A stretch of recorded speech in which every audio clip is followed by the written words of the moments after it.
Bismillahirrahmanirrahim. Baik. Alhamdulillahirabbil alamin. Wa bihi nasta'in ala umurid dunya waddin. Salatu wassalamu ala asyrafil anbiya wal mursalin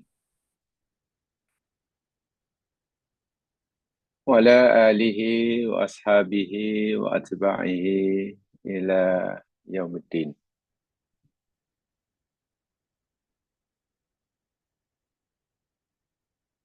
Raditu billahi wa rabba wa bil islami dina wa bi Muhammadin nabiyya wa rasulah. Rabbi israh li sadri wa yassir li amri wahlul 'uqdatam min lisani yafqahu qawli. Allahumma inna nashhad annahu la ilaha illa anta wahdak la syarika lak wa asyhadu anna Muhammadan abduka wa rasuluk. Ya Allah, ya Tuhan kami bersaksi bahwasanya tiada Tuhan yang berhak disembah kecuali Engkau sahaja. Tiada sekutu bagi Engkau. Dan kami bersaksi bahwa Muhammad itu adalah hamba-Mu dan utusan-Mu.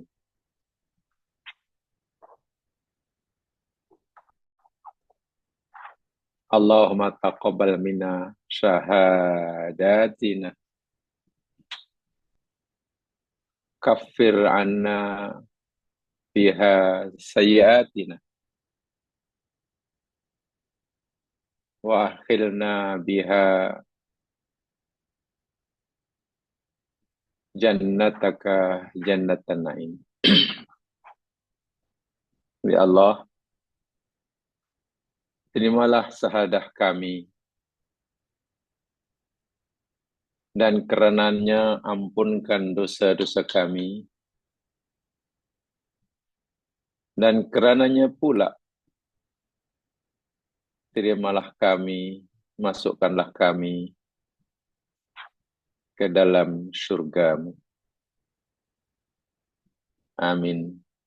Ya Rabbal Alamin. Jamaah yang dirahmati Allah sekalian, sebagaimana yang saya telah janjikan pada siri lepas, kita akan memperdalam pemahaman kita tentang tajud dzikri, mahkota zikir yang kita telah pelajari di bawah tajuk At-Tijanus Sab'ah, 7 mahkota.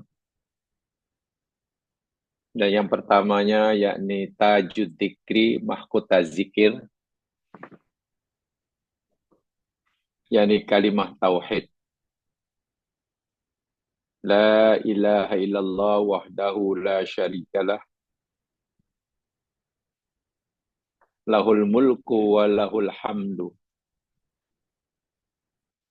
Wa huwa ala kulli syai'in qadir. Itulah zikrullah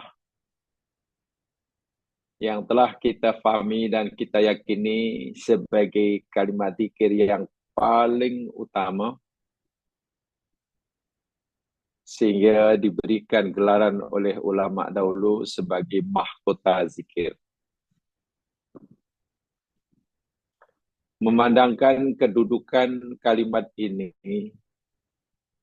sangat-sangat tinggi lagi mulia dalam agama kita. Hingga kan Rasul sallallahu alaihi wasallam memberitahu kita di dalam hadisnya, dalam nota yang ada di depan jemaah sekalian itu, daripada Muaz bin Jabal radhiyallahu anhu. Beliau meriwayatkan baginda Nabi sallallahu alaihi wasallam bersabda, "Man kana akhiru kalamihi la ilaha illallah dakhalal jannah." Hadis sahih riwayat Abu Daud. Maksudnya, sesiapa saja yang akhir ucapannya, akhir kalamnya di dunia ini sebelum matinya berpindah ke alam barzah, yakni kalimat la ilaha illallah, ia masuk surga. Nah, hadis-hadis yang serupa ini dan yang semakna dengannya inilah yang coba kita gali maksudnya apa. Sehingga mungkin ada orang bertanya, semudah itukah masuk surga? Hanya dengan mengucapkan la ilaha illallah masuk surga? Walaupun mungkin hidup sebelumnya diisi dengan pelbagai maksiat, bahkan dia termasuk orang kafir. Bahkan mafhumnya, bagaimana jika orang sebelum matinya itu tidak mengucapkan kalimat la ilaha illallah? Nabi beritahu siapa yang akhir ucapannya la ilaha illallah masuk surga. Pertanyaannya, mafhumnya, macam mana kalau orang itu ucapan akhirnya bukan la ilaha illallah? Dan ternyata, jemaah sekalian, kalimat-kalimat terakhir yang diucapkan oleh Rasulullah SAW sebelum baginda wafat, dalam hadis sahih yang diriwayatkan oleh Aisyah Ummul Mukminin, bukan la ilaha illallah. Kalimat terakhir yang Nabi ucapkan yakni ar-rafiqul a'la, ar-rafiqul a'la. Maknanya ingin segera berjumpa dengan ar-rafiqul a'la. Terjemahan harfiah, teman setia, teman yang baik yang ada di kedudukan yang paling tinggi. Ada yang memahami maksudnya Jibril, ada yang memahami maksudnya Allah sendiri. Artinya, ucapan terakhir yang Nabi ucapkan keluar daripada mulut baginda bukannya la ilaha illallah, tapi ar-rafiqul a'la. Menunjukkan Nabi ingin segera jumpa dan tak perlu tangguh-tangguh. Segera jumpa dengan ar-rafiqul a'la. Boleh jadi maksudnya Jibril, yakni ingin segera mati. Lalu bagaimana Nabi kata siapa yang akhir perkataannya la ilaha masuk surga? Tapi baginda sendiri ketika wafatnya, sebelum wafat tidak mengucapkan kalimat la ilaha illallah. Nah, inilah yang perlu kita pahami dan kita dalami apa maksudnya. Apa maksudnya? Ya, mas sekalian, sebelum kita sampai uraian kita, pembahasan kita dalam perkara itu, untuk siri yang pertama ini saya ingin jelaskan sebagai mukadimah, sebagai pengenalan tentang kalimat tauhid ini. Ini dikenal sebagai kalimat at-tauhid. Tauhid. Dari segi bahasa, tauhid itu maknanya menyatukan. atau menjadikannya satu. Tidak ada duanya, tidak ada kembarannya. The one and only. Satu-satunya, tiada duanya, tiada sekutunya. Itu dari segi bahasa. Adapun dari segi istilah, definisi tauhid, ada yang mentakrifkannya, yakni ifradullahi ta'ala bima yakhtassu bihi minal uluhiyati wal rububiyati wal asma'i was sifati. Tauhid dari segi pengertian syarak ialah mengesakan Allah Subhanahu wa taala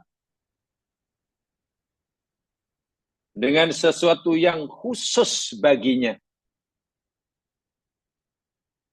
Sama ada daripada segi hak-hak uluhiyahnya maupun sifat-sifat rububiyahnya dan sifat-sifat dan namanya. Mengesahkan Allah dengan apa yang khusus baginya. Apa yang khusus bagi Allah yang tidak dikongsi oleh yang lainnya, hak untuk disembah, hak untuk dipatuhi, hak untuk dicintai, hak untuk ditakuti, hak untuk menerima permohonan hajat hamba-hambanya. Sebab itu kalau kita hendak melakukan apa saja yang kita katakan beribadah,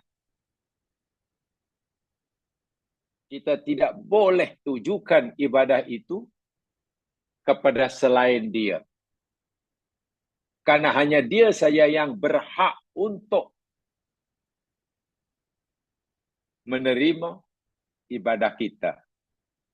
Itu tauhid uluhiyahnya. Atau kita mengesahkan Allah dari segi sifat rububiyahnya. Allah punya, ya Allah yang mencipta, menghidupkan, memberi rezeki, mematikan, memberikan madarat, manfaat, mengabulkan doa, menolak doa, menggerakkan yang diam, mendiamkan yang gerak.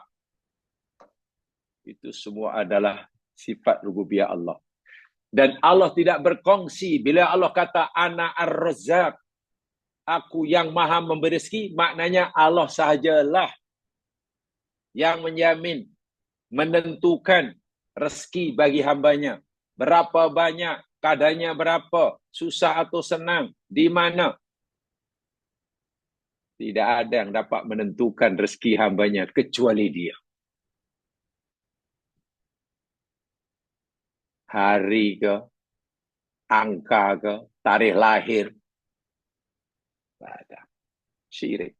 Bahkan usaha kita itu pun sebenarnya tidak menentukan rezeki kita. Usaha rajin kita itu hanya sebagai wasilah. Hasil yang menentukan nanti berjaya atau tidak, Allah. Allah Subhanahu wa taala. Ada orang yang berusaha dan usahanya nampaknya menepati ketentuan sunatullah, tapi hasilnya kosong. Karena Allah tidak menghendaki. Ada orang yang nampaknya langsung tidak berusaha, bergerak pun tidak, tapi dapat apa yang dia perlukan. Maryam kerjanya ibadah di bilik. Keperluan hidupnya tersedia atau disediakan oleh Allah tanpa berusaha depan mata. Itu mana usaha kita itu hanyalah sarana. Hanyalah asbab. Penentunya Allah. Itu tauhid rububiyah kita. Itu dari segi istilah. Dan itu bukan hanya untuk diucapkan dengan lidah, bukan hanya diyakini dengan hati, tapi juga disertai dengan aspek ketiga. Diterjemahkan melalui perbuatan. Sehingga antara yang diucapkan dengan yang diyakini dalam hati, dengan bukti amalan yang dilakukan menjadi satu. Bila ucapannya sudah iyyaka na'bud wa iyyaka nasta'in, hatinya hendak meyakini bahwa Allah yang berhak disembah, Allah saja yang berhak untuk kita mohon pertolongan, dan dalam praktiknya sehari-hari kita berapa hanya menyembah Allah, menomorsatukan Allah, bergantung hanya pada Allah. Baru tauhid. Antara mulut, lidah, hati, dan perbuatan zahir, walaupun nampaknya berbeza, tapi tak boleh dipisahkan. Mesti disatukan. Nah, menyatukan ucapan mulut, la ilaha illallah, dengan apa yang diyakini dalam hati, tambah dengan amal yang nyata, bukan terjemahan daripada apa yang diikrar oleh mulut, dari hati, itulah tauhid. Sebab kalau hanya diucapkan dengan mulut, hati tidak melakukannya, tidak meyakini sama dengan mulut, itu namanya munafik. Ya, namanya munafik. Mulut mengucapkannya, hati meyakininya, tetapi perbuatannya bercanggah dengan apa yang diucapkan, dengan apa yang diyakini. Itu namanya mukmin fasik. Dahulu pernah kita pelajari satu ayat dari surah Fatir, mukmin dibagi menjadi 3. Ada mukmin zalimun li nafsi, mukmin muqtasid, mukmin sabiqun bil khairat. Ini mukmin zalim. Apa dia boleh terus masuk surga tanpa hisab? Tidak boleh.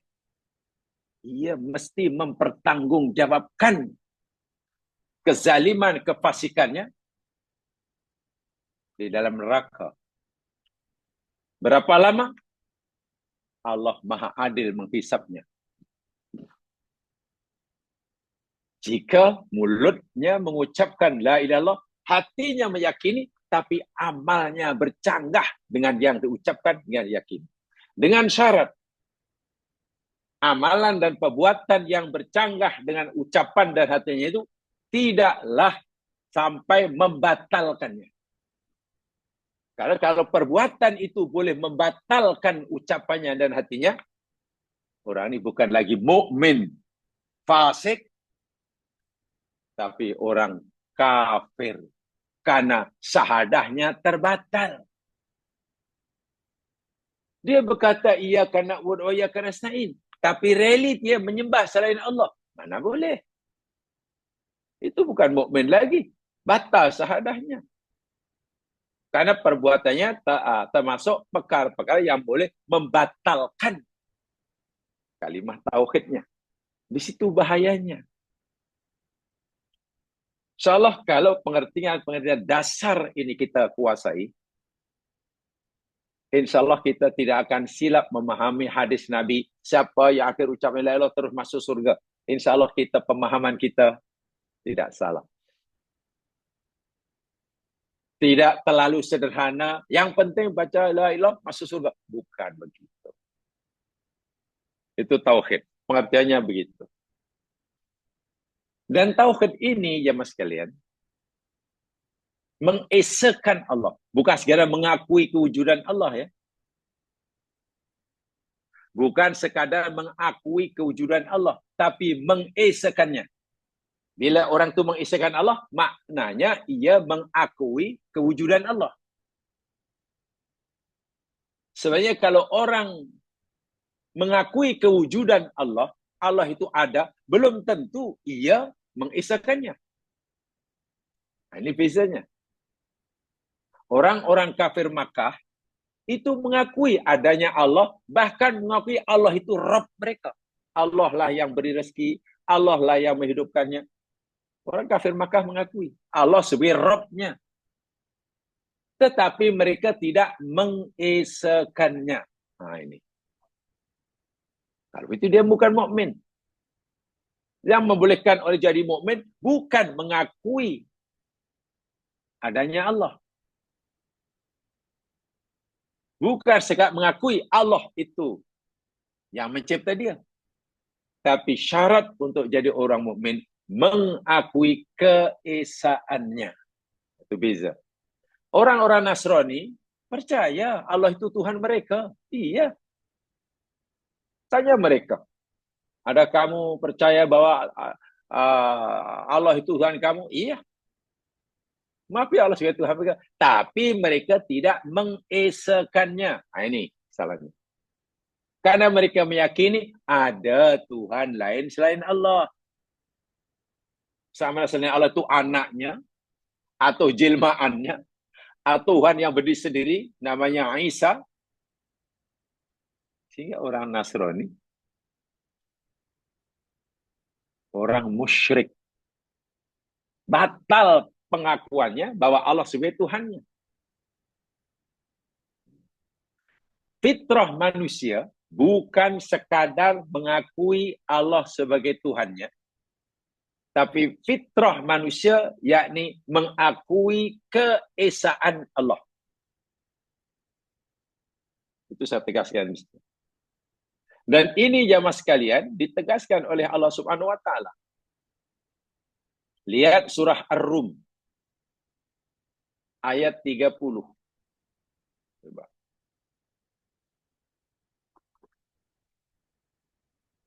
Surah Ar-Rum ayat 30.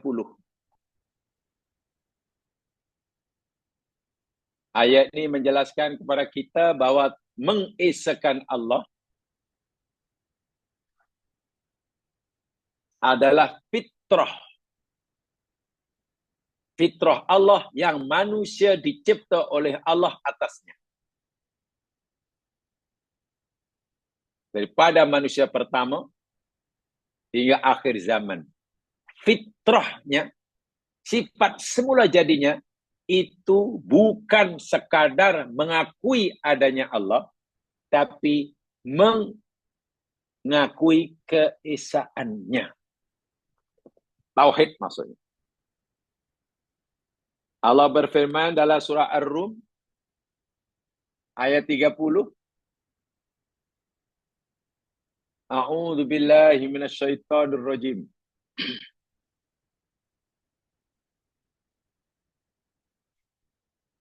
Fa'aqim wajhaka lid-dini hanifa. Fitratallahi allati fataran nasa 'alaiha. Ila akhir ayat. Fa'aqim, maka luruskan, tegakkan oleh engkau Muhammad. Lurus, tegakkan oleh kamu wajahmu. Maknanya jiwa ragamu, niatmu, keinginan kamu, nafsu kamu, tujuan hidup kamu, luruskan, tegakkan. Lid-dini hanifa. Lurus terhadap apa? Lurus bagi apa? Bagi agama yang hanif. Agama lurus. yakni agama tauhid, agama Islam. Allah perintahkan Nabi Muhammad dan seterusnya pada seluruh hambanya, termasuk kita, agar semua kita ini memastikan, berusaha terus-menerus memastikan bahwa tujuan hidup kita, selera kita, keinginan kita, nafsu kita, seiring sejalan atau berjalan di atas landasan agama yang lurus. Sehingga kita tidak boleh punya cara hidup, gaya hidup yang bercanggah dengan din hanif, dengan agama Islam. Tidak boleh. Kita tidak boleh punya keinginan nafsu yang menyalahi kehendak Allah. Tidak boleh. Sepanjang hayat kita, kita wajib berusaha apa yang kita buat, yang kita rancang, yang kita niatkan, tujuan hidup, keinginan diri, selari, seiring sejalan dengan agama Allah. Bukan kita paksa agama Allah sesuai dengan kehendak kita. Tidak boleh. Tapi dah kita berusaha memastikan kemauan kita, keinginan kita, jalan hidup kita seiring sejalan dengan kehendak agama Allah. Itu maksudnya. Itu hakim. Mungkinkah itu? Bukan mustahil. Susahkah itu? Bukan susah, bahkan sangat mudah. Kenapa itu mudah? Kerana fitratallahi allati fataron nasa alaiha. Fahami betul-betul.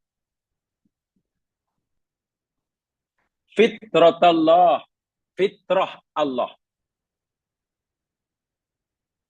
Fitrah Allah di sini merujuk kepada agama yang lurus.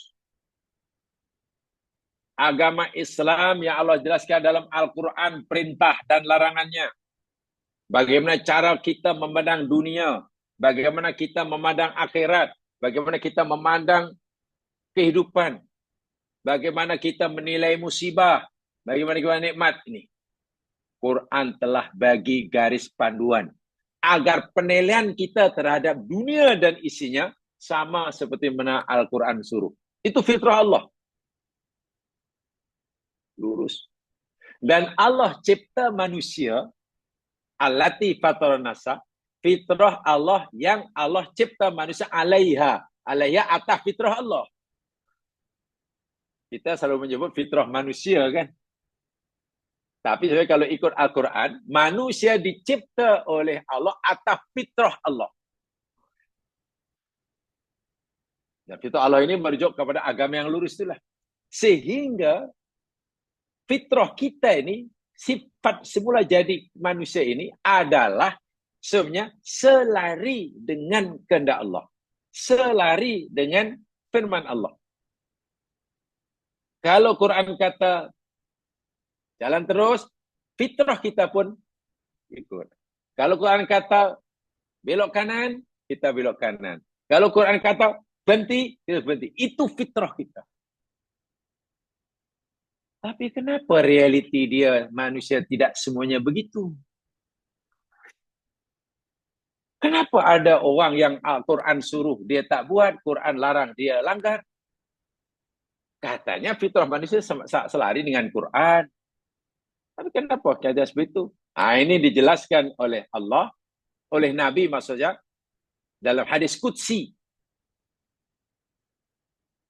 Nabi bersabda menceritakan apa firman Allah. Ini hadis sahih riwayat Muslim. Baginda bersabda, Allah berfirman, Inni khalaqtu ibadi hunafa.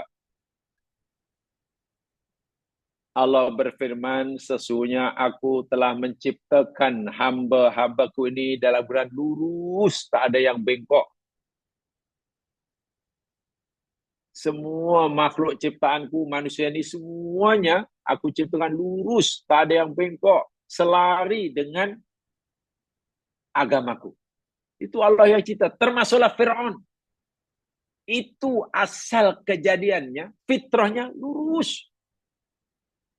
Ikut apa yang Allah kehendaki. Apa maksudnya? Yakni muwahhidin, mengesahkan Allah. Tidak menyekutukannya, tidak menentangnya, tidak menolaknya, patuh sepatuh-patuhnya. Istilah suruh duduk, suruh berdiri. Nabi Ibrahim suruh sembelih anak. Itu fitrah manusia. Semua Allah kata. Jika realiti dia tidak seperti itu, apa puncanya? Fajtalat humus syayatin an dinihim. Lalu setan-setan, pasukan iblis, menarik mereka dari agama mereka, kacau mereka, bujuk rayu mereka. Sehingga manusia yang asalnya itu berada jalan yang betul, karena gagal dengan rayuan iblis, tergoda, ya terpaksa keluar daripada landasan. Itu kerja musuh kita. So itu dari awal-awal lagi. Allah ingatkan, iblis itu musuh kamu yang nyata. Adam itu patuh kepada Allah, fitrahnya. Tapi kerana tipu daya iblis. Iblis kacau, Adam akhirnya melanggar larangan Allah. Bukan karena fitrah Adam itu menderhaka. Bukan. Fitrahnya ya Allah. Tapi iblis tarik. Wa amarathum ayyushriku billahi ma lam yunazzil bihi sultana.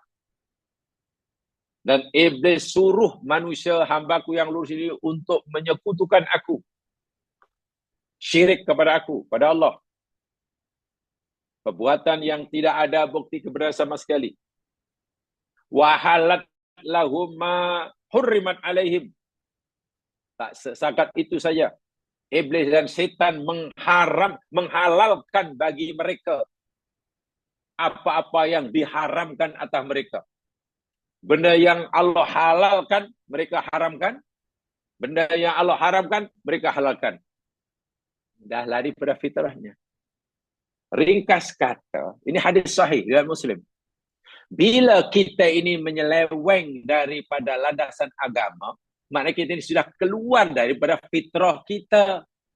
Itulah maksudnya. Jadi bukan perbuatan yang normal. Orang buat maksiat, tinggal perintah Allah, langgaran Allah, itu bukan perbuatan biasa. Walaupun yang melakukan ramai. Itu bukan normal, bukan. Kalau itu bukan perbuatan normal, itu perbuatan apa? Ya, abnormal lah namanya. Itu bukan normal, itu abnormal. Tapi karena sudah sering dilakukan, perbuatan yang abnormal ini dianggap normal. Kesalahan yang kali pertama dilakukan pasti akan terasa salahnya. Menyesalnya luar biasa. Kalau ketika pertama kali melakukan maksiat. Tapi bila maksiat itu sudah diulang-ulang berkali-kali, 10, 50, 100 kali, 200 kali, jadi biasa dah. Jadi habit dah. Bila sudah 300 kali, rasanya maksiat sudah dianggap satu ketaatan. Hukumnya jadi haram, jadi sunat. Bila sudah 500 kali, sudah jadi wajib. Jadi maksiat itu jadi wajib, kewajiban. Allahu Akbar. Ini karena ada musuh di luar kita, namanya iblis, tenteranya namanya setan, dan bekerja sama dengan apa yang ada dalam diri kita. Dia bekerja sama, bergandeng bau, berkolaborasi. Yang dalam diri kita namanya hawa nafsu. Itu memang kambing sungguh. Iblis di luar, hawa nafsu dalam diri kita.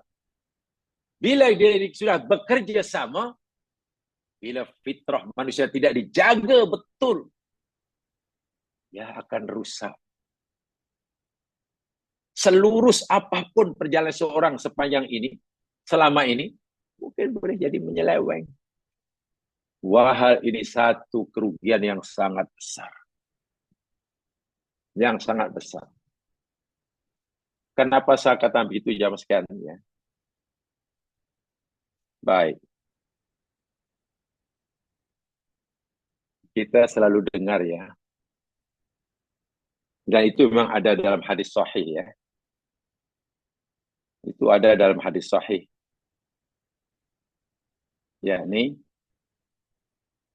apabila seseorang itu masuk alam kubur, dalam hadis ini Ahmad, Abu Daud, dan dianggap sahih oleh Nasir Albani daripada Barra' bin Azib. Bila seseorang itu mati, masuk ke alam barzah, didatangi oleh malaikat utusan Allah, bertanyakan pada dia beberapa pertanyaan. Satu di antara pertanyaan yang kita semua tahu, satu di antaranya ya, man rabbuka. Man rabbuka.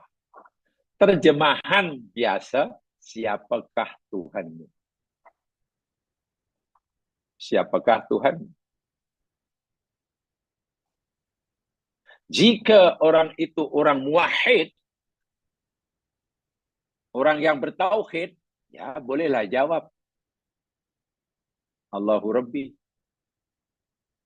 Jika orang itu bukan orang muwahhid, ya tak bolehlah menjawabnya. Tapi pertanyaannya, kalaulah pertanyaan itu yakni malaikat ingin tahu siapa Rabb dia, lah orang kafir pun pernah mengakui bahwa Rabb-nya itu Allah Subhanahu wa taala. Kan? Orang kafir pun mengakui bahwa Rabb-nya itu Allah. Coba Jamal lihat surah Az-Zumar. Saya jelaskan ya. Surah Az-Zumar. Ayat 38. Coba perhati.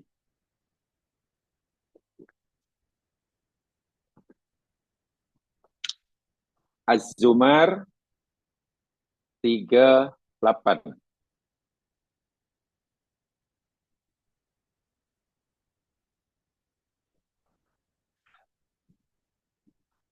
A'udzu billahi minasy syaithanir rajim. Walain sa'altahum man khalaqas samawati wal ard la yaqulunna Allah ila akhir ayat. Walain dan demi jika sa'altahum engkau wahai Muhammad bertanyakan kepada mereka, mereka ini orang kafir Makkah, kafir Quraisy. Muhammad, kalaulah engkau tanya pada kafir Quraisy itu, man khalaqas samawati wal arda, wahai orang kafir Quraisy, siapakah yang telah menciptakan langit dan bumi dan isi segala ini? Siapa ni? Menurut keyakinan kamu, siapa yang menciptakan bumi, langit dan isinya? La yakulunna, pasti orang-orang kafir Makkah akan menjawab, Allah. Allah. Coba. Nah, orang kafir Makkah mengakui Allah itu sebagai Rabb mereka yang mencipta segala-galanya. Pertanyaannya, ketika orang kafir Makkah mengakui Allah sebagai Rabb-nya, Tuhannya, ketika mereka ditanya di alam barzah, Mar-Rabbuka, kenapa dia tak boleh jawab? Lalu apa makna Mar-Rabbuka itu? Di dunia ia meyakini Allah itu Rabb. Rabbul Alamin yang menciptakan segala-galanya. Tapi di alam barzah ketika ditanya Mar-Rabbuka, kenapa mereka tak boleh jawab? Gimana nih ya? Nah, tentunya ini Mar-Rabbuka adalah dipahami dengan betul. Pertanyaan itu bukan sekadar tanya siapa cipta bumi langit dan isinya. Kalau pertanyaan malaikat itu bermaksud siapa yang Rabb kamu, maksudnya yang mencipta segala-galanya, orang kafir dah tahu dah, masa dunia pun dia mengakui. Tapi kenapa di alam barzah tak boleh jawab? Bermakna man Rabbuka itu tentu ada makna lain yang dimaksudkan oleh pertanyaan tadi. Pertanyaan itu bukan tanya tentang rububiyah, tapi tentang uluhiyah. Sehingga maksud Mar-Rabbuka itu sebenarnya yakni siapa Rabb kamu yang dahulu menjadi tujuan hidup kamu. Siapa Rabb kamu yang dahulu kamu beramal, beribadah. Karena siapa dahulu kamu beramal? Dulu kamu bakti pada mak bapak, dahulu kamu tolong orang, dahulu kamu buat kebaikan, dahulu kamu ini. Segala amalan yang dilakukan dahulu itu kerana siapa? Karena Rabb yang mana? Orang kafir pastilah bukan karena Allah. Orang munafik melakukannya pasti bukan karena Allah. Orang yang mukmin, muwahhid, yang mengucapkan la ilaha illallah, hati meyakininya, Lidah mengucapkan iyyaka na'bud, hati meyakininya, lalu perbuatannya pun bila ia buat baik dilakukan semata karena Allah. Bila ia meninggalkan larangan Allah semata-mata karena Allah, bukan karena manusia, bebas daripada pengaruh faktor luaran. Orang suka ke tak suka ke, dipuji ke tak dipuji ke, dia tetap melakukan jika isuran semata-mata karena ingin ridha Allah. Orang tak suka ke, orang sokong ke, orang kutuk ke, jika itu larangan Allah, tetap ia tinggalkan karena semata-mata mencari ridhonya. Nah, kalau orang semasa hidupnya menyatu antara iyyaka na'bud yang diucapkan oleh mulut, diyakini dengan hati, dan diterjemahkan oleh amalan, ditanya man rabbuka, pasti boleh menjawab. Jadi marabuka bukan pertanyaan siapa Tuhan kamu yang mencipta kamu hidup, bukan. Kalau itu maksudnya, orang kafir pasti boleh jawab. Karena orang kafir telah mengakui Allah itu Rabb mereka. Sehingga pertanyaan marabuka ini benar-benar pertanyaan yang ada nilai tauhid. Yang ada makna la ilaha illallah. Itulah maksudnya. Sebab apa jemaah sekalian? Kalau sekadar meyakini, mengakui, mengimani bahwa Allah itu Rabb mereka, itu semua orang sudah ada. Saya kata jangankan orang mukmin, Qarun, Namrus sekalipun, fitrahnya itu mengakui Allah sebagai Rabb-nya. Iya. Sehingga menurut Al-Quran hakikatnya tidak ada manusia yang ateis. Tidak ada. Yang ateis tidak ada. Semua manusia mengakui Allah sebagai Rabb-nya. Tidak ada manusia ateis, tidak ada. Ini berdasarkan firman Allah. Jamaah boleh rujuk. Yakni di dalam surah Al-A'raf. Lihat surah Al-A'raf. Ayat 172.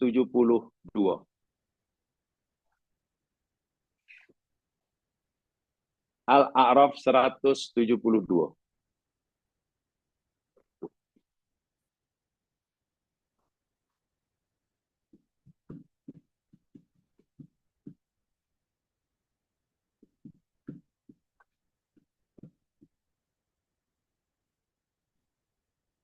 A'udzu billahi minasy syaithanir rajim.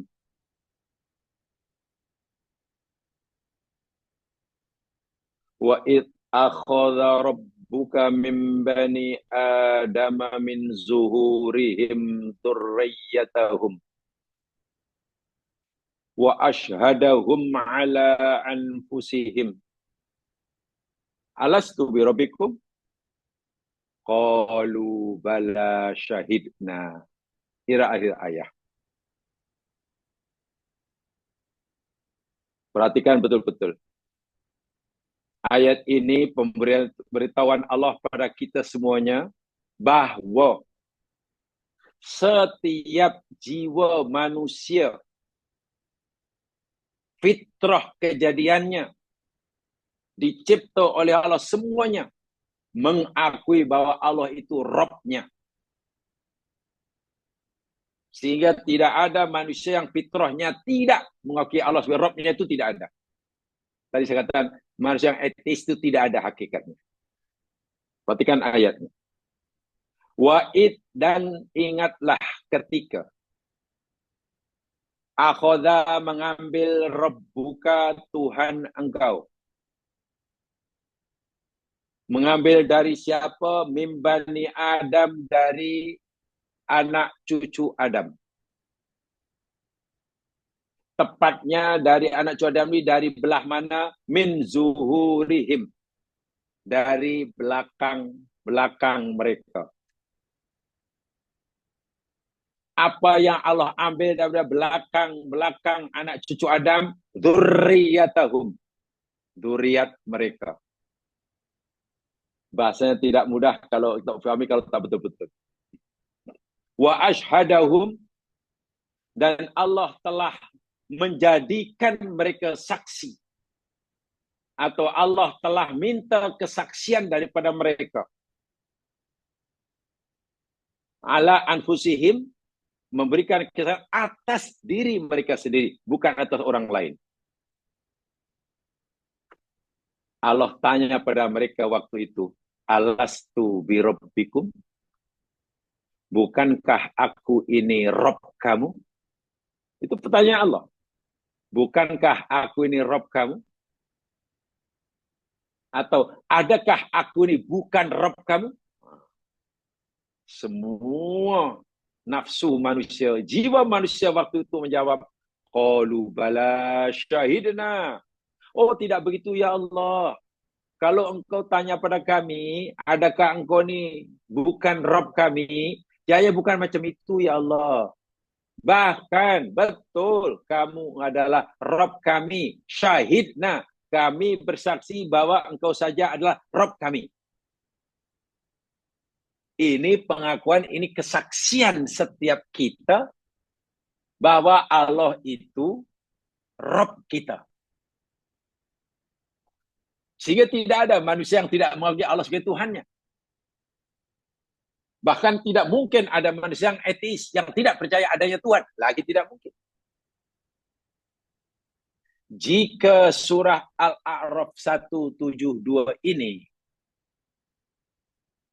ayat yang memberitahu kita bahwa fitrah manusia itu mengakui Allah sebagai Rabb-nya,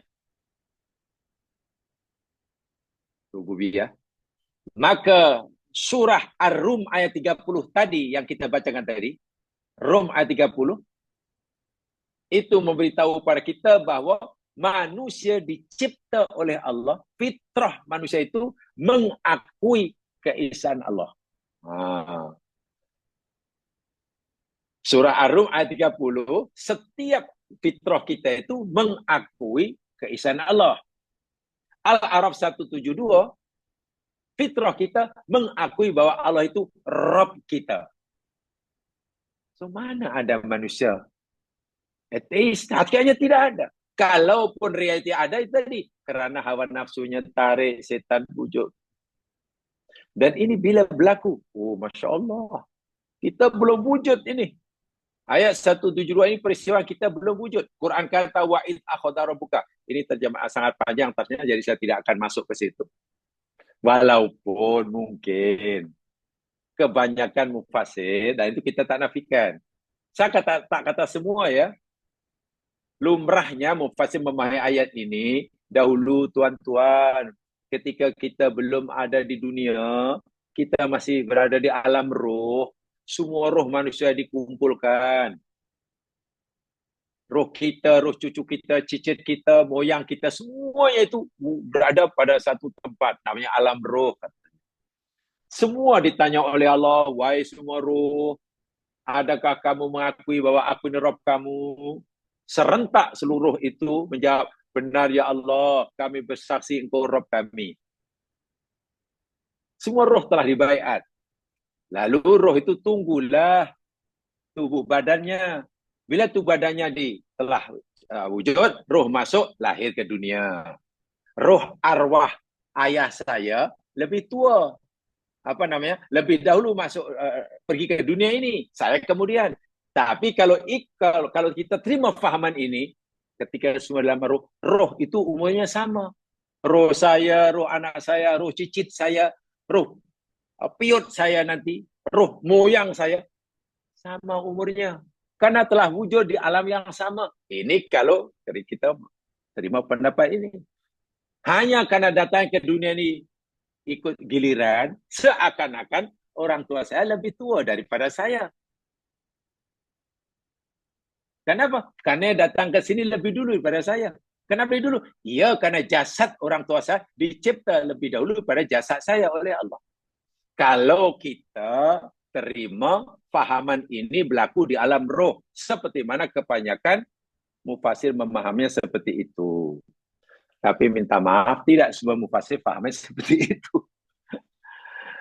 Yang paham seperti itu, akhirnya apa timbul pendapat bahwa manusia ini hanya terdiri pada dua unsur. Satu unsur jasmaniah, jasad tubuh kasar. Kedua unsur ruh. Jadi manusia ini hanya ada jasad dan ruh. Bila mati, ruhnya keluar, jasad ditinggalkan. Yang akan perjalanan ruh. Jadi menurut fahaman ini, manusia ini hanya two in one.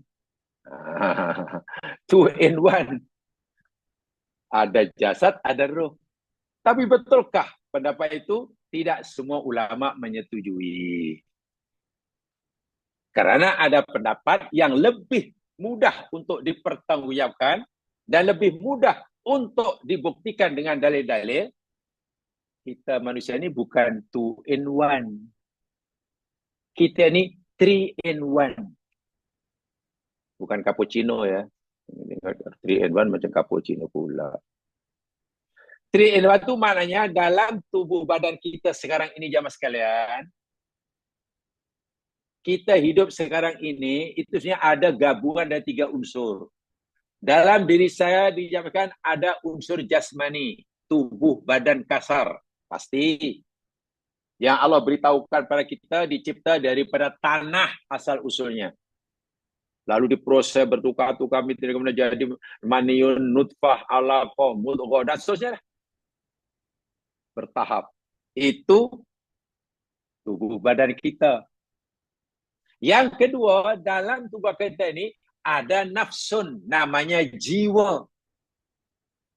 Jiwa. Hanya Allah tak beritahu kita, jiwa kita itu dicipta daripada apa, Allah tak beritahu. Allah tak beritahu. Hanya Allah memberitahu kita tentang sifat-sifat.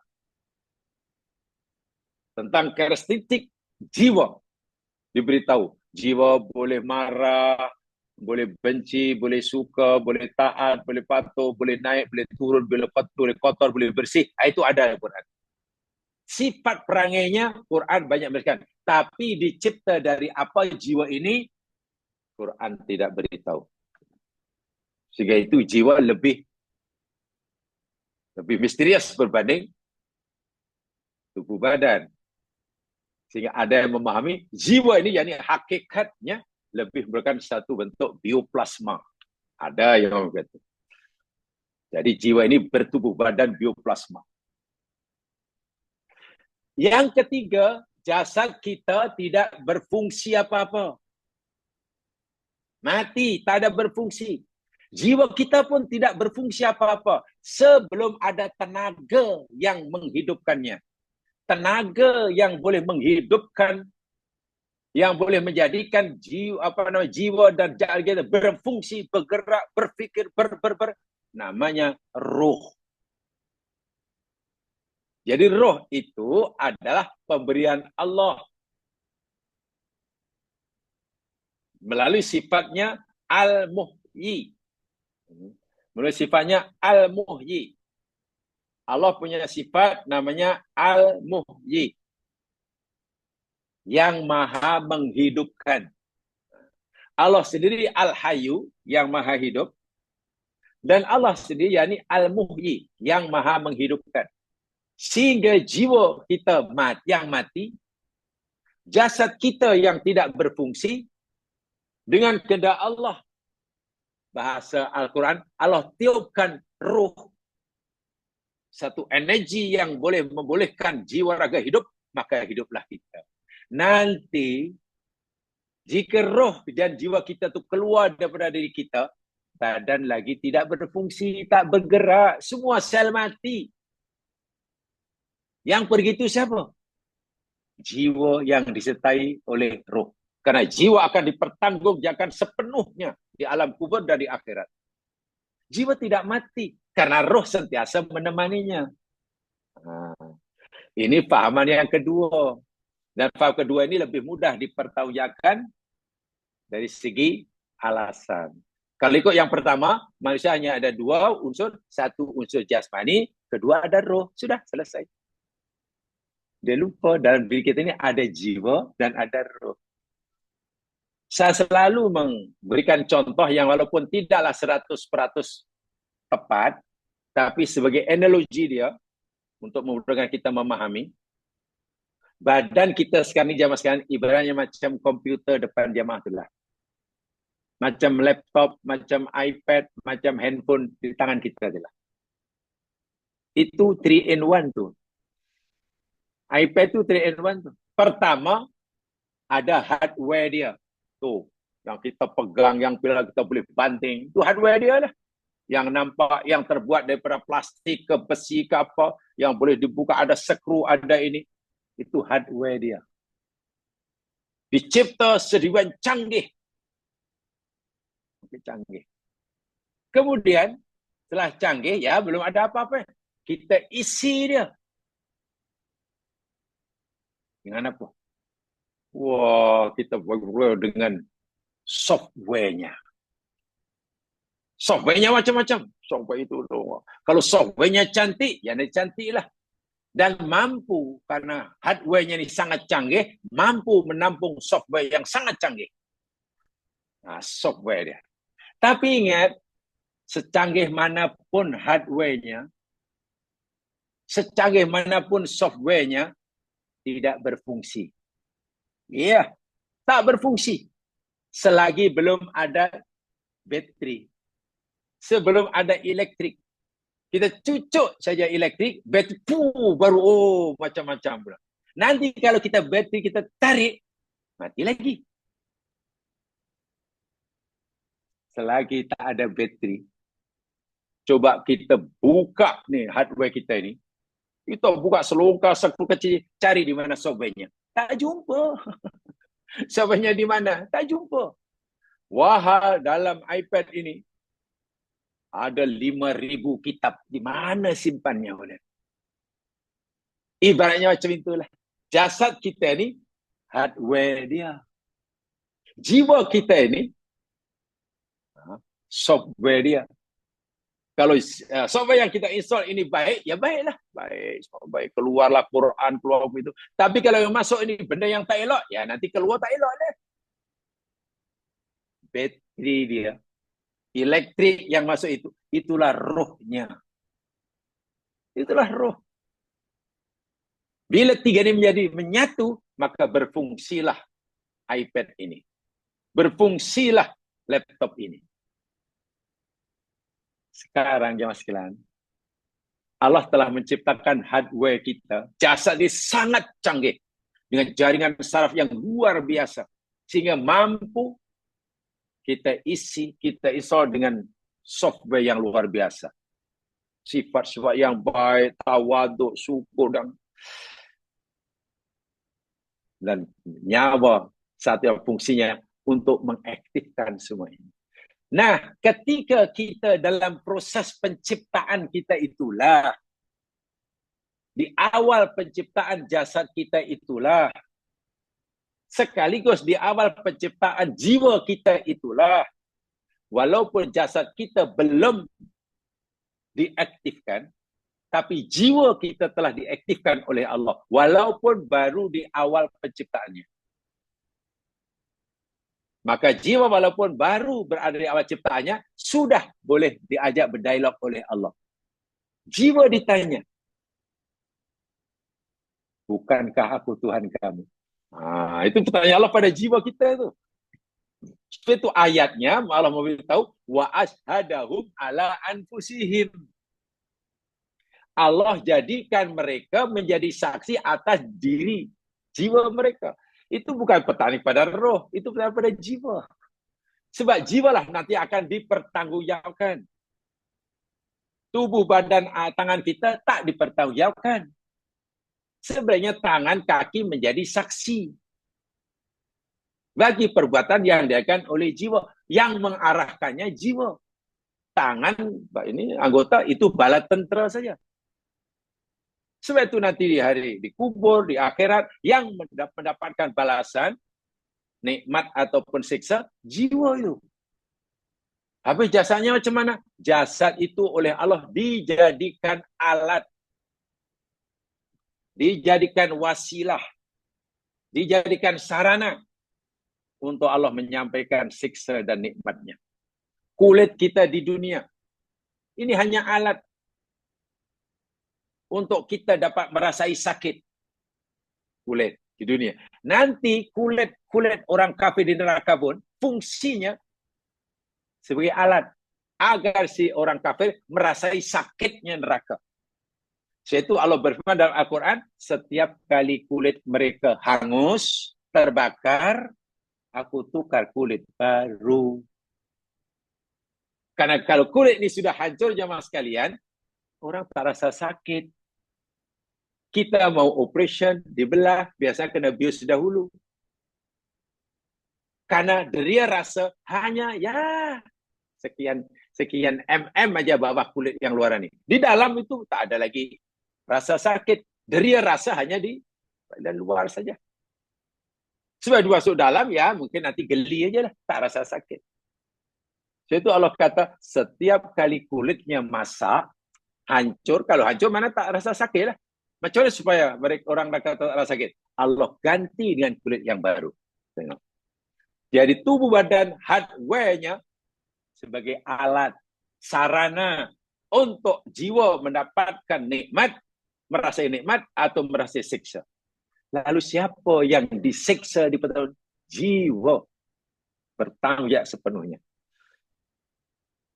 Ketika orang nak mati pun Allah kata-kata, ya ayat nafsul mutmainnah, jiwa yang tenang. Wattaqu yaumal la tajzi nafsun an nafsin sayyi'a.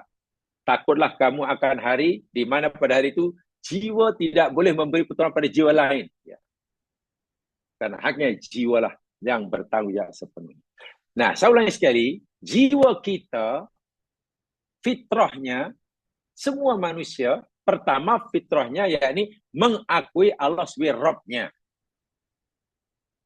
Yang kedua, Allah cipta fitrah kita ini tauhid, mengesahkan Allah. Itu fitrahnya.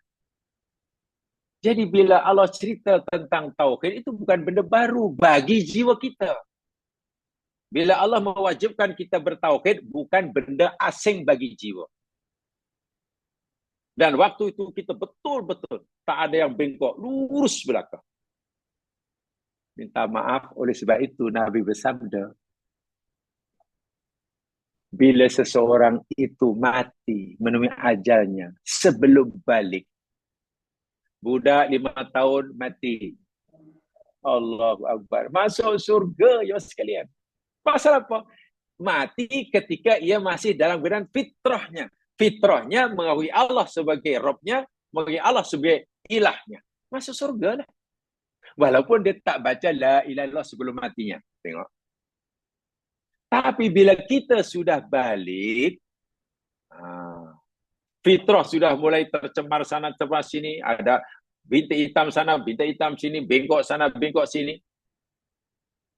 Kita diwajibkan sebelum mati,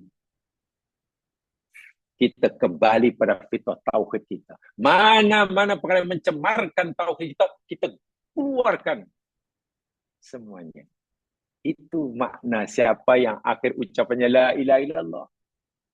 Jadi bukan hanya diucap dan diyakini, tapi kena dibuktikan dengan amalan. Dengan amalan. Ini dia. Sehingga tauhid, saya katakan, mengesahkan Allah, satu kewajiban yang Allah jadikan pada setiap hambanya, itu bukan benda asing. Bukan. Bukan benda asing, bukan benda yang aneh bagi jiwa. Karena hakikatnya jiwa itu fitrahnya, itu tadi. Sama ada Al-A'raf 172 atau Ar-Rum ayat 30. Jadi bukan benda. Hidup menjadi tenang bila orang kembali kepada hidupnya kembali pada Ar-Rum 30 dan A'raf 172. Tapi kalau hidupnya sudah menyeleweng, Iyyaka na'budu sudah dicemari dengan perbuatannya, Iyyaka nasta'in sudah dicemari dengan ucapannya, Ya, hidup jadi susah.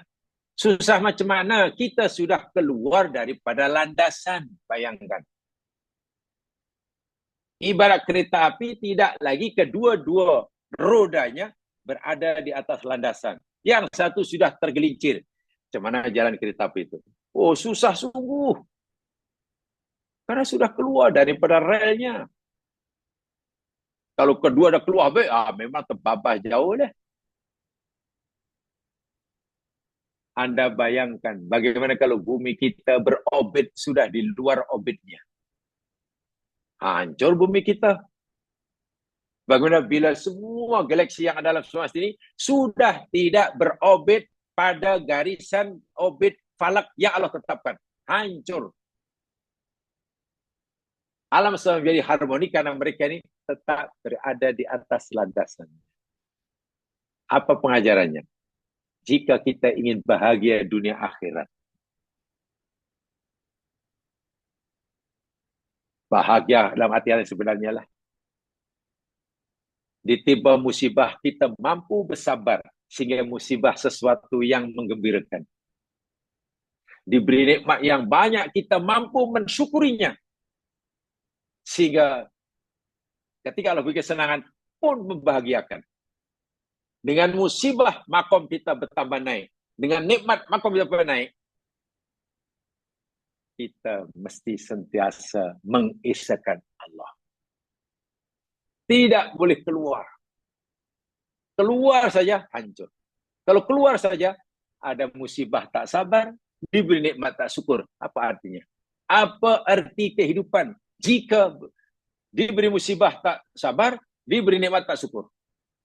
Apa arti nilai kehidupan di dunia jika benda yang haram kita langgar semata-mata karena inginkan sesuatu? Oh, saya nak sangat itu, saya nak itu, mesti dapat.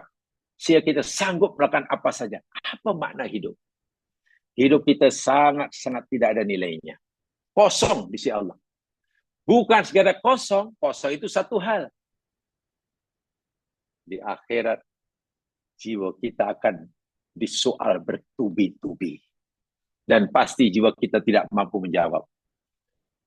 Jangankan pertanyaan yang banyak. Pertanyaan man rabbuka pun mungkin tak lepas. Karena man rabbuka maksudnya bukan hanya sekadar tanya siapa tu Rabb kamu. Tapi siapa Tuhan kamu yang dahulu kamu hidup karenanya. Kan ada orang bekerja karena itu, niatnya ini. Yaitu pertanyaan tauhid. Orang yang bertauhid, ya pasti tahulah.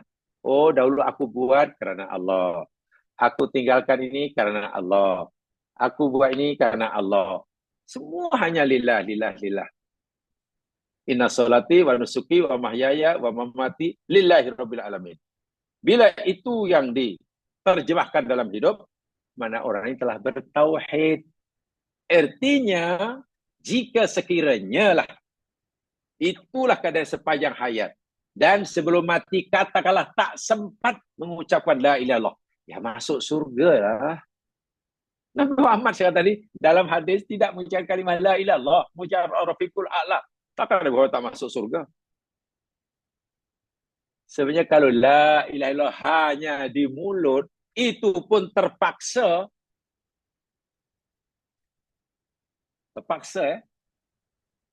Seperti yang diberikan oleh Fir'aun, ya ditolaklah oleh Allah. Ditolak oleh Allah. Jadi cara memahami hadis-hadis itu kena cermat.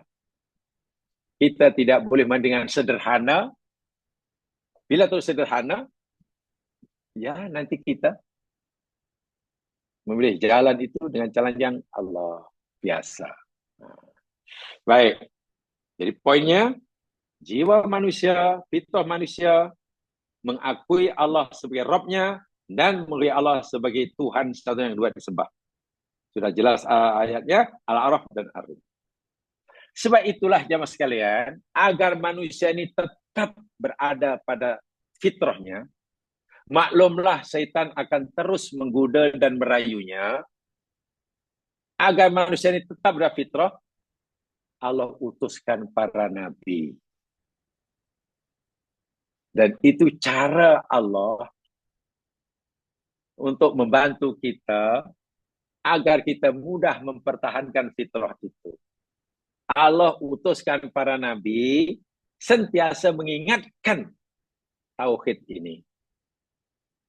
Sehingga tidak ada seorang rasul dan nabi pun yang diutus oleh Allah melainkan pasti menyeru dan mengingatkan, mengajak umatnya untuk mengisahkan Allah. Lihat dalilnya dalam surah Al-Anbiya.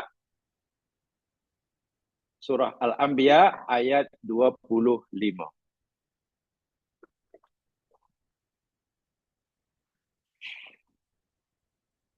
Al-Anbiya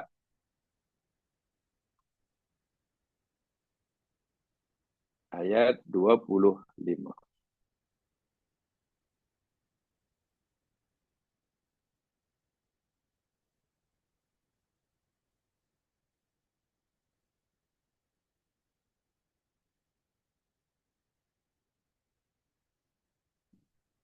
A'udzu billahi minasy syaithanir rajim. Wa ma arsalna min qablika min rasulin illa nuhi ilaihi annahu la ilaha illa ana fa'budun. Wa ma arsalna, dan tidaklah kami utuskan min qablika, dari sebelum engkau wahai Muhammad, mir rasulin, akan seorang rasul pun, illa kecuali nuhi, kami wahyukan,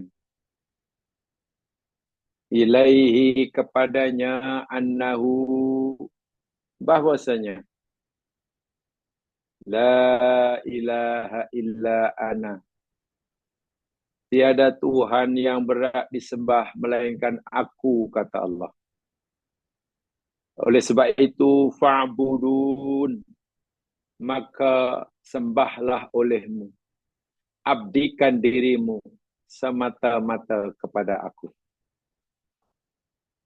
Ayat ini memberitahu kita, setiap rasul dan nabi yang Allah utuskan dalam sepanjang sejarah manusia, semuanya mengingatkan, menyeru, mengajak umatnya mengesahkan Allah.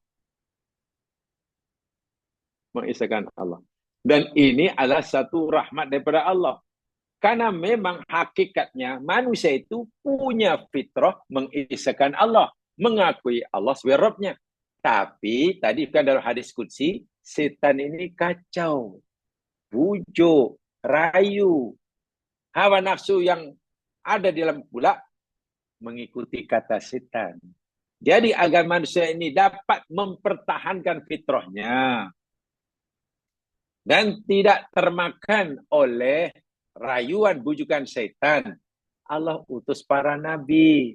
Semua para nabi diberi wahyu oleh Allah untuk disampaikan pada umatnya bahwasanya tiada Tuhan berhak kecuali Allah. Itu nikmat yang besar. Nikmat yang besar.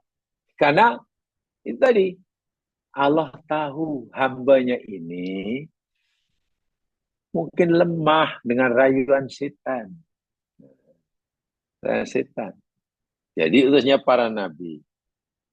Itu sudah jelas ya. Kerana setiap nabi ini diutus oleh Allah membawa ajaran yang sama, yakni tauhid, maka pelajaran tauhid, ilmu tauhid, ilmu mengenal Allah, mengesahkan Allah, itu adalah ilmu yang terpenting, yang mesti dan wajib kita miliki. Kita boleh belajar ilmu apa saja, sila. Bahkan ada pepatah Arab mengatakan, utubul ilma walau bisin. Cari ilmu walaupun negeri Cina, Taiwan, sila. Belajar apa sila. Tapi ingat, dari segala macam ilmu yang kita dibenarkan untuk mengkaji dan sebagainya, ilmu pertama dan paling utama yang tidak boleh tidak mesti dimiliki oleh setiap Muslim khasnya, ilmu mengenal Allah. Ilmu tauhid.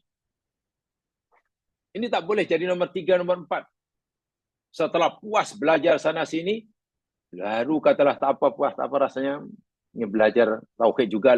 Itu lambat sebenarnya. Tak boleh. Tauhid itu sebenarnya nomor 1 ya sekalian.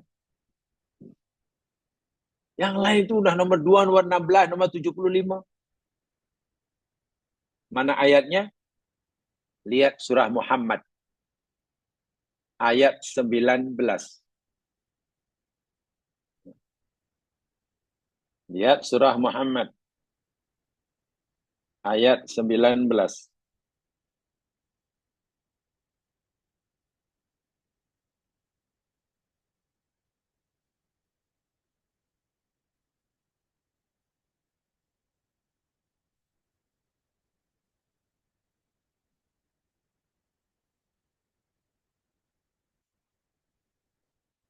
A'udzu billahi minasy syaithanir rajim.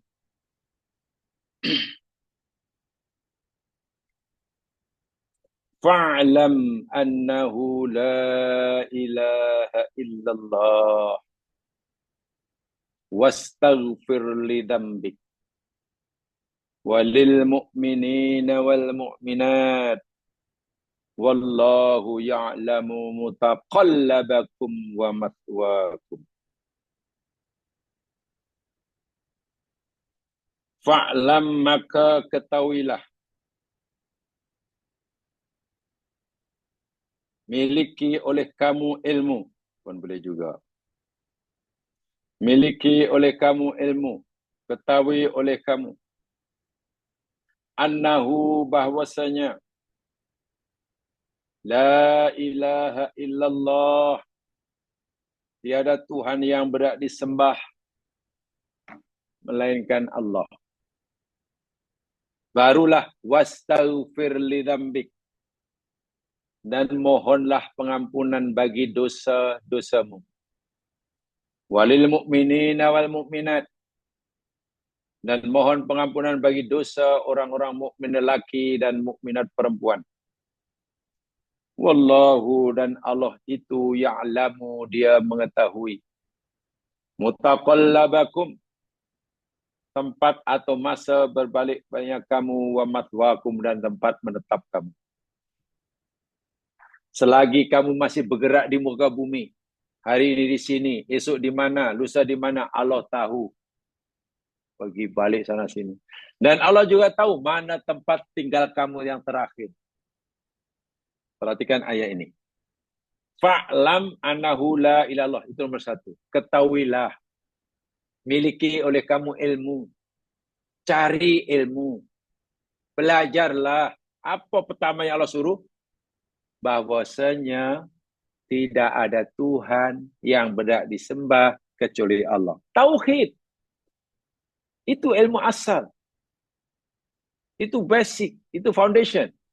Itu asas. Barulah bila tauhid dikuasai, baru tengok wastaghfir li dzambik. Beristighfar pada Allah, minta ampun, itu ilmu cabang. Itu ranting. Solat, zakat, itu ranting. Pertama sekali tauhid. Sebab kalau tauhid itu betul, jangan masalah, amalan-amalan ranting itu akan diterima. Bila salah, buat salah, Allah ada peluang untuk dapat pengampunan. Tapi bila basicnya ini tak kuat, rusak, masih rapuh, yani akidahnya, ya bagaimana amal nak diterima? Amal itu ibaratnya bangunan. Bangunan akan runtuh jika foundation dia tak kuat. Ini kewajipan kita sebagai orang mukmin. Tidak boleh tidak. Kita ini mau jadi apa, mau jadi siapa, profesion apa sekalipun, minta maaf daripada pekerja kasar hinggalah penguasa yang hebat, wajib menguasai, memiliki ilmu tauhid. Jadi yang berhak punya, yang wajib punya tauhid bukan hanya mereka yang terlibat dengan dakwah, dengan masjid saja. Yang hari-hari mungkin lebih banyak di pasar, yang mungkin lebih banyak masanya dihabiskan di KLSI, ya wajib punya tauhid. Yang hari-hari mungkin kerja mengira duit, lagi wajib. Masya Allah. Kenapa begitu? Ya, karena itulah. Ilmu ini sajalah yang dapat menyelamatkan orang daripada api neraka. Mengesahkan Allah itu sajalah yang dapat membolehkan amal dia diterima. Dengan tauhid yang betul itulah, jika orang itu terlanjur buat salah dan dosa, Allah bersedia mengampunkan dosanya. Allahu Akbar. Tanpa ilmu ini, ya, jangankan hanya amal-amal sunatnya, yang wajib pun ditolak. Contoh kecil. Tauhid itu ya mas sekalian, kan mengisahkan Allah. Kalau dijadikan sifat dalam beribadah, tauhid itu namanya al-ikhlas. Ingat, surah Qul Huwallahu Ahad, itu surah Al-Ikhlas. Dalam Qul Huwallahu Ahad tidak ada pun kalimat ikhlas. Tapi kenapa dinamakan surah Ikhlas? Isi kandungan surah Al-Ikhlas itu tauhid. Qul Huwallahu Ahad, itu tauhid. Allahus Samad, itu tauhid. Lam yalid walam yulad, itu tauhid. Walam yakul lahu kufuwan ahad, itu tauhid. Si tauhid itu bolehlah sama dengan ikhlas kalau kaitannya ibadah. So itu amal ibadah, jangankan yang sunat, yang wajib sekalipun, kalau tidak atas dasar ikhlas, ditolak. Itu ibadah wajib. Bukan ikhlas, mana bukan karena Allah, riya umpamanya, kan ditolak. Apalagi hanya amalan sunat. Sebab itu Allah kata, sebelum kamu sholat, sebelum kamu puasa, sebelum kamu istighfar, sebelum kamu, akidah kamu kena kuat. Jangan kamu tidak faham tentang la ilaha illallah. Jangan kamu batal la ilaha illallah kamu. Karena itu foundation. Bermula daripada kita balik sudah wajib punya itu, dan jika sepanjang hayat kita tetap itu hingga mati tidak terlepas, walaupun mungkin, saya katakan walaupun mungkin seorang itu tidak sempat mengucap la ilaha illallah, tapi sepanjang hayat sifatnya memang sudah la ilaha illallah, ya masuk surga lah. Itu maksudnya. Ya. Jadi dalam ayat ini Allah dahulukan tauhid, fa'lam annahu la ilallah, alal istighfar, baru disuruh istighfar. Kenapa? Li'anna tauhid wal aslu. Karena tauhid itu adalah asas. Asas. Dasar. Wal istighfaru amalun soleh. Dan istighfar itu amal soleh. Fala yuqbalu min ghairi tauhidin. Dan amal soleh ini tidak diterima oleh Allah tanpa tauhid. Kama la yakunu far'un min ghairi aslin. Sehingga tidak mungkin ada cabang, ada ranting, ada batang tanpa ada akar. Pokok tak ada akar, tumbang. Tak sempat pun keluar rantingnya. Bangunan yang megah, mewah, cantik, foundation dia teruk, runtuh sebelum dihuni. Sebab itu, jika kita mau amal-amal yang kita lakukan, perbuatan zahir yang kita lakukan ini diterima oleh Allah, akidah yang kita lafaz dengan mulut, mesti kita yakini dengan hati, dan kita terjemahkan melalui amalan. Dan terjemahan yang amalan itu mesti sama dengan yang kita ucap, sama dengan kita yakini. Tidak boleh berbeza. Ini kata lain, okeylah, mungkin yang diucapkan dengan hatinya sama, tapi tindakannya tak betul, menyalahi, tak diterima. Macam mana setelah seorang ini? Mukmin asin, mukmin zalim. Betul? Mukmin tapi zalim. Bagaimana jika yang diucapkan tak sama dengan yang diyakini hati? Namanya munafik. Namanya munafik. Habis macam mana kalau ucapan pun tak betul, habis keyakinan, ya kafir lah. Namanya.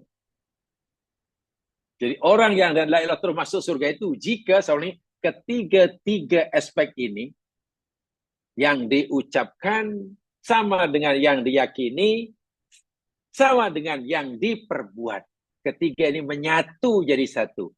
Itulah bila ada pada diri seseorang, orang itu akan dimasukkan surga. Tak kira laki maupun perempuan. Sama, tak kira laki maupun perempuan. Dan itu janji Allah. Mari kita kutip lagi satu ayat. Surah An-Nisa ayat 124.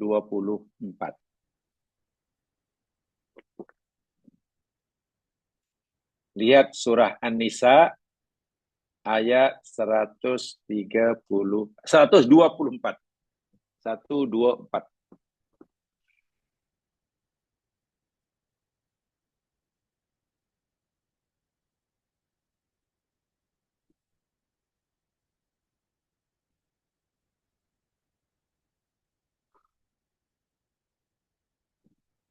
A'udzu billahi minasy syaithanir rajim.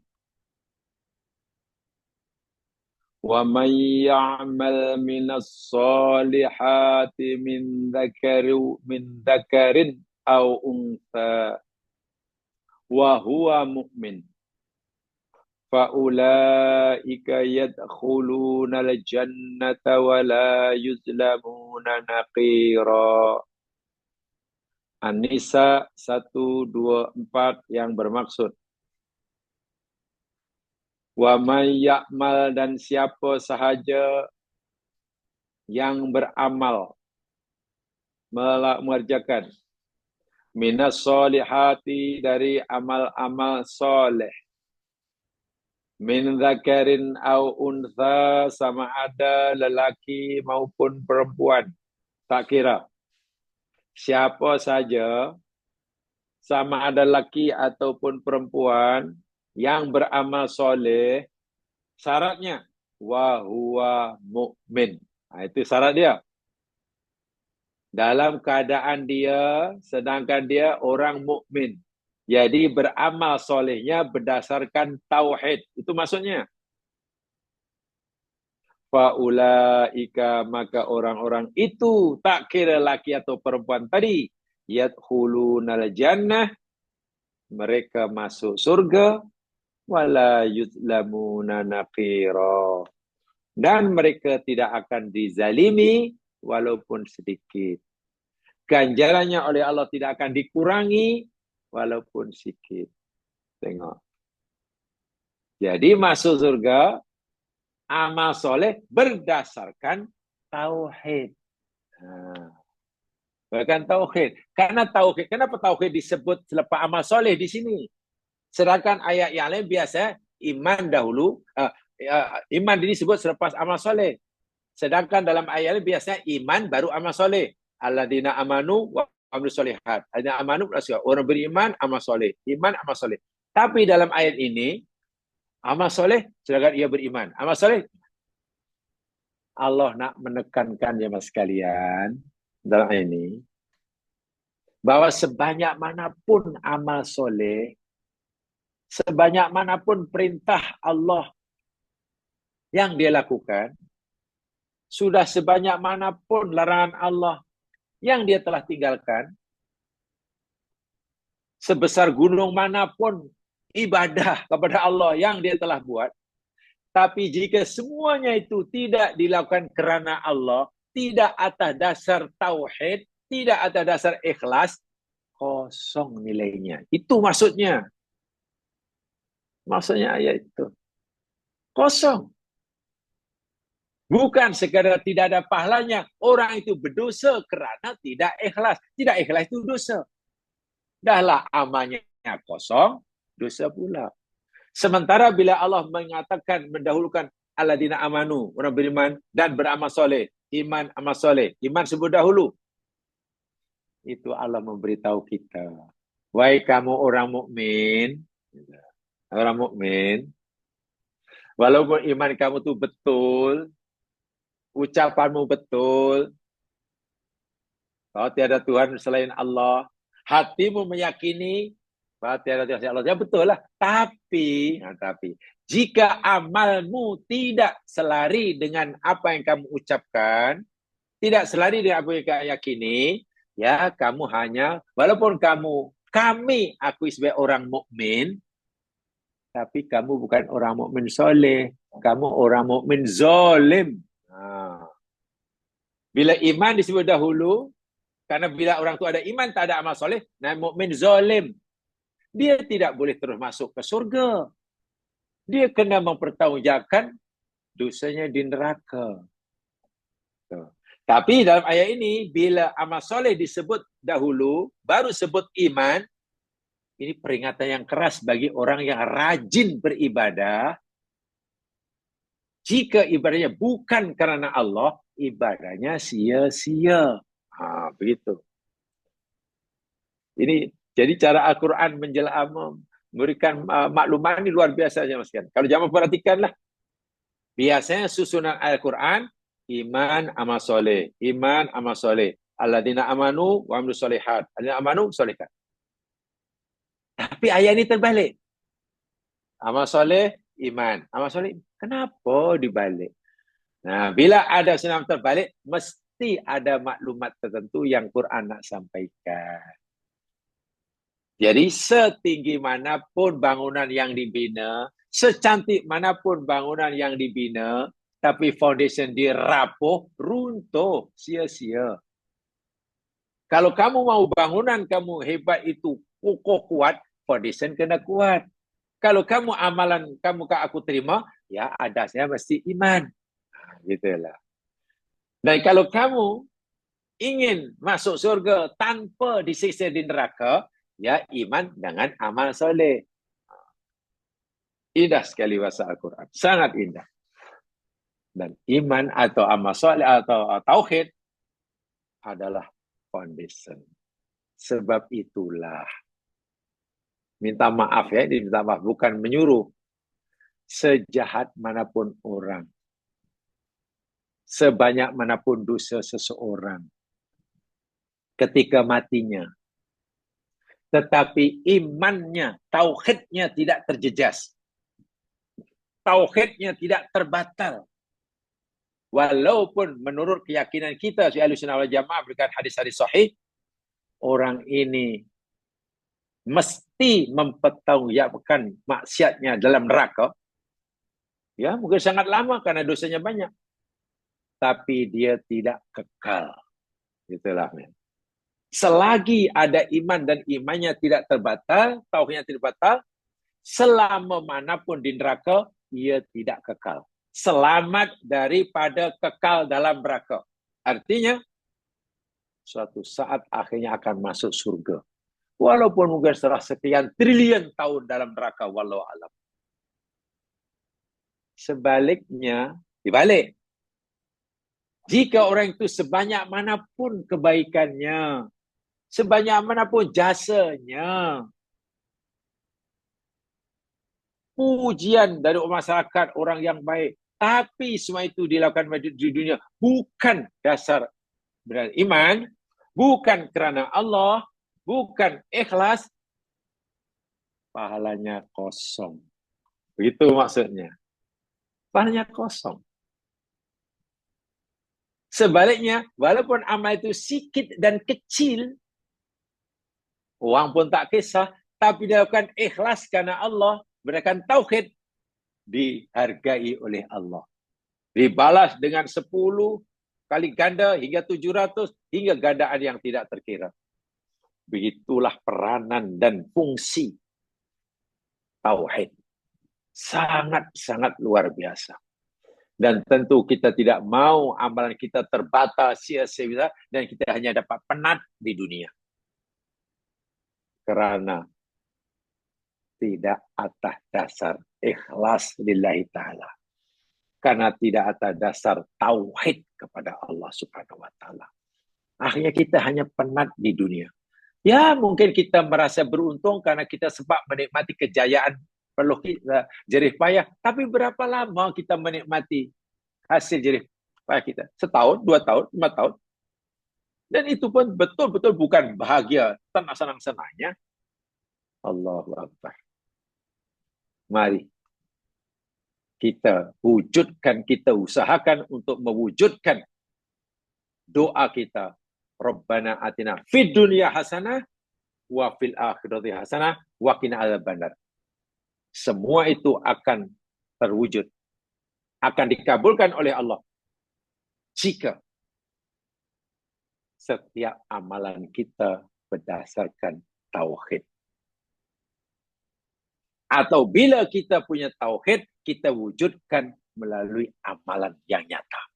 Hanya itu saja, tak ada pilihan yang ketiga. Bila kita beramal, sekecil apapun amalan kita, hendaklah kita niatkan karena Allah. Tauhid, ikhlas. Dan bila kita beramal sebanyak, banyak atau sedikit, pastikan karena Allah. Dan jika kita bertauhid, mengakui ia akan na'bud, jangan hanya ucapan dan keyakinan hati, tapi kita wujudkan, terjemahkan dalam amalan. Sehingga amalan kita selari dengan yang kita yakini, selari dengan ucapan kita. Barulah fid dunya hasanah wa fil akhirati hasanah, dan kita terpilih pada neraka. Siapapun kita, apapun bidang yang kita ceburi, apapun profesi kita, terpulang syaratnya landasan semua amalan mesti berdasarkan tauhid. Tidak boleh tidak. Itu tidak boleh ditawar-tawar itu. Tidak boleh ditawar-tawar. Adapun nanti berjaya atau tidak, untung banyak atau tidak, penat atau tidak, itu kan pemberian Allah. Yang pasti orang tidak rugi jika amalnya dinilai oleh Allah karena tauhidnya. Tapi jika amalan itu tidak berikan tauhid, walaupun Allah kabulkan usahanya, orang itu tetap rugi serugi-ruginya. Dan inilah ujian yang berat sekali dalam menjalani kehidupan. Jemaah sekalian, untuk malam hari ini, sebagai siri yang pertama tentang tajuk ini, karena saya perlu menyampaikan mukadimahnya ini secara umum, sebelum kita mempelajari kepada tajuk utamanya, supaya lebih mendalam pemahaman kita.